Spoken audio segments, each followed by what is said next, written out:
हमारी ऑडियंस को बताएं कि ये स्पीच डिसऑर्डर की समस्या, जिसे बोलने की समस्या भी कहा जाता है, ये आखिर में है क्या, उसे थोड़ा सा एक्सप्लेन कीजिए प्लीज़। श्योर। तो स्पीच की जो समस्या है उसको अगर अच्छे से समझना है तो हम 6 भाग में उसको डिवाइड करेंगे।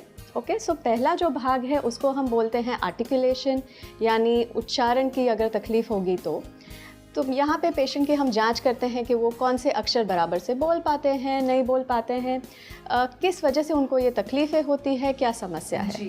दूसरा भाग जो बहुत ही महत्व भाग है जिसको हम बोलते हैं लैंग्वेज यानी भाषा, इसमें मेनली पेशेंट्स जिनको पैरालिसिस या लकवे का अटैक होता है उनका हम चेक करते हैं कि वो कितना समझ पाते हैं, कितनी भाषा समझ पाते हैं, क्योंकि कई पेशेंट्स को ऐसी भी तकलीफ़ होती है कि वो सिंपल से सेंटेंसेस, जैसे अगर आप उनको पूछे कि आप अभी अस्पताल में हैं या क्लिनिक में हैं, तो उसका भी जवाब नहीं दे पाते हैं। उसको मेडिकल टर्मिनोलॉजी में अफेजिया बोलते हैं।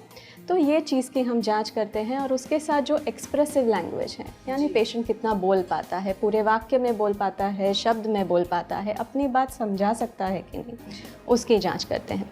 तीसरा जो भाग है उसको हम बोलते हैं वॉइस डिसऑर्डर, यानी कि आवाज़ की कोई तकलीफ़। तो कई समय पे पेशेंट्स आते हैं जो एजिंग वॉइस जिसको बोलते हैं, या उनकी आवाज़ दब जाती है या सॉफ्ट हो जाती हैं। कई सिंगर पेशेंट्स भी आते हैं जो पहले जैसे सिंग नहीं कर पाते हैं, तो उसके बारे में हम जांच करते हैं कि ये क्यों हो रहा है और इसको हम कितने अच्छे से हेल्प कर सकें। चौथा भाग है जो सबसे इम्पॉर्टेंट भाग है, जिसको हम बोलते हैं स्वॉलोइंग डिसऑर्डर्स, यानी कि निगलने की तकलीफ़। तो कई बार पेशेंट्स को जब भी पैरालिसिस होता है, लकवा होता है, तो उसके बाद उनको रेगुलर फूड जो हम लोग खाते हैं उनको निगलने में, पानी पीने में बहुत दिक्कत आती है, वेट लॉस होता है, हॉस्पिटलाइज होना पड़ता है। तो वो चीज़ें भी हम चेक करते हैं।